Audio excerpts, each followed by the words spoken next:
Sodoma, día 18, Génesis 19 al 21. Seguimos aquí. La historia no se detuvo, la herida tampoco. ¿Alguna vez has sentido que algo ya cruzó un punto sin retorno? No un error aislado, no un tropiezo, un momento donde ya nadie escucha, donde corregir no alcanza, donde el daño se volvió normal. Y aún así, alguien sigue esperando que exista una razón para no detenerlo todo. Sodoma y Gomorra no son destruidas por un solo pecado. Se han descompuesto lentamente. Arrogancia, abundancia sin gratitud, indiferencia y abuso al débil. Eso dice Ezequiel 16, 49 al 50. Tu hermana Sodoma y sus aldeas pecaron de soberbia. Gula, que en hebreo es abundancia, exceso, prosperidad, tranquilidad.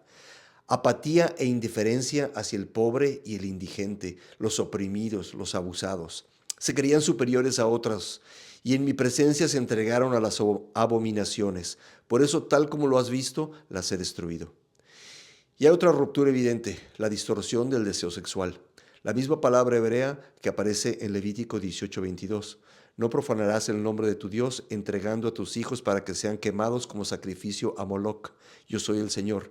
No te acostarás con un hombre como quien se acuesta con una mujer. Eso es una abominación. La misma denuncia que hace Judas 7 al 8. Así también Sodoma y Gomorra y las ciudades vecinas son puestas como ejemplo al sufrir el castigo de un fuego eterno por haber practicado inmoralidad sexual y vicios contra la naturaleza. De la misma manera, llevadas por sus delirios, estas personas contaminan su cuerpo, desprecian la autoridad y maldicen a los seres celestiales. La Biblia no es ambigua aquí. Las prácticas homosexuales son pecado. No como el peor pecado, no como el único pecado, un pecado más dentro de una humanidad que decidió vivir sin límites. Nadie irá al cielo por ser heterosexual, así como nadie fue destruido en Sodoma solo por una inclinación. El problema no fue orientación, fue una rebelión completa del corazón. La Biblia describe el homosexualismo como una práctica, no como una condición. Y aquí es importante imaginar el escenario completo. Imagina una ciudad donde el abuso, la tortura y la esclavitud sexual son parte del paisaje cotidiano, donde el cuerpo humano deja de ser persona y se convierte en objeto, donde el sacrificio humano no es una aberración aislada, sino un ritual aceptado. Una ciudad donde el último recurso, la decisión más amorosa, justa y misericordiosa al mismo tiempo, es terminarlo todo para que el mal no siga multiplicándose. Ese mundo existió. Moloc no era una idea abstracta, era un dios adorado en el antiguo cercano oriente, un Elohim percibido como iracundo, voraz, insaciable, un poder espiritual que exigía lo más valioso, los hijos. Los sacrificios a Moloc incluían niños quemados vivos, cuerpos pequeños ofrecidos para asegurar prosperidad, fertilidad o protección. La sexualidad ritualizada, la explotación infantil y la violencia no eran accidentes, eran liturgia. Eso es lo que Dios prohíbe con tanta claridad, no por un capricho, sino pero porque Él sabía a dónde conducía. Ahora imagina algo más. Imagina que tú puedes ver el futuro, no un futuro mejor, sino uno peor. Ves que la violencia se intensifica, que los abusos se normalizan, que los inocentes siguen siendo destruidos y sabes que si no haces nada, el daño se multiplicará. ¿Qué harías tú?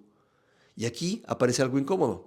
Tenemos lo que podría llamarse una arrogancia histórica. Miramos al pasado y pensamos, ellos eran primitivos, torpes, menos inteligentes. Si yo hubiera estado ahí, yo no habría hecho eso.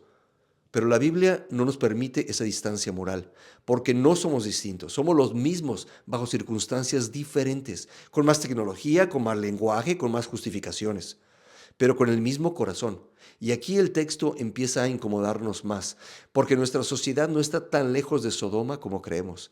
Hoy también vivimos en un mundo donde la inmoralidad se normaliza, donde la vida humana se sacrifica sin pudor, no en altares de bronce, sino en clínicas, laboratorios, pantallas y decisiones privadas. Todo en nombre del placer, de la prosperidad, de una supuesta libertad de elección.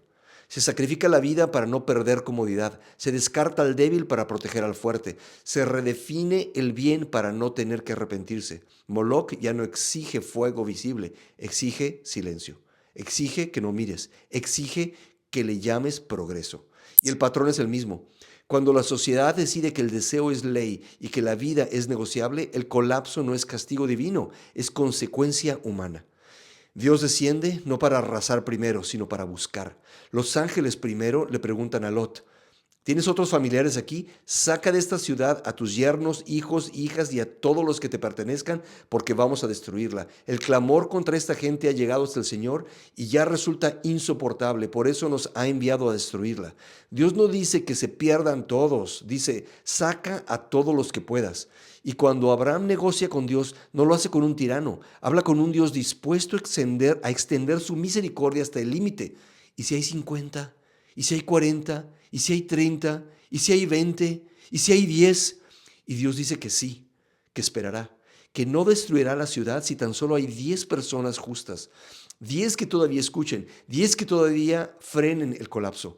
Pero no había ni siquiera 10, ni siquiera dentro de la esfera de influencia de Lot, un líder de esa ciudad. El contexto de Ezequiel y Judas nos explica todo esto. No es un arrebato divino, es el último acto antes de que el mal consuma todo. Pon atención, cuando Dios ejecuta un juicio es porque no había otra opción. Y la pregunta queda suspendida. ¿Qué se hace cuando ya no hay remedio? Lot es sacado de la ciudad, no por mérito, por misericordia. Pero ni siquiera al salir la herida termina. Su esposa mira atrás. No es curiosidad, es apego. El corazón todavía pertenece a lo que Dios está juzgando. Y luego las hijas de Lot, aisladas, aterradas, convencidas de que nadie más hará nada por ellas. Repiten el patrón antiguo, forzar la vida, controlar el futuro, desobedeciendo a Dios. Lo mismo que Abraham y Sarai hicieron con Agar. Cuando el miedo gobierna, la ética se rompe. Las civilizaciones no colapsan por un solo vicio, sino cuando la injusticia se vuelve normal y el fuerte deja de ver al débil como persona. Los antiguos la llamaban ibris, vivir sin límites, hacer del deseo la autoridad final.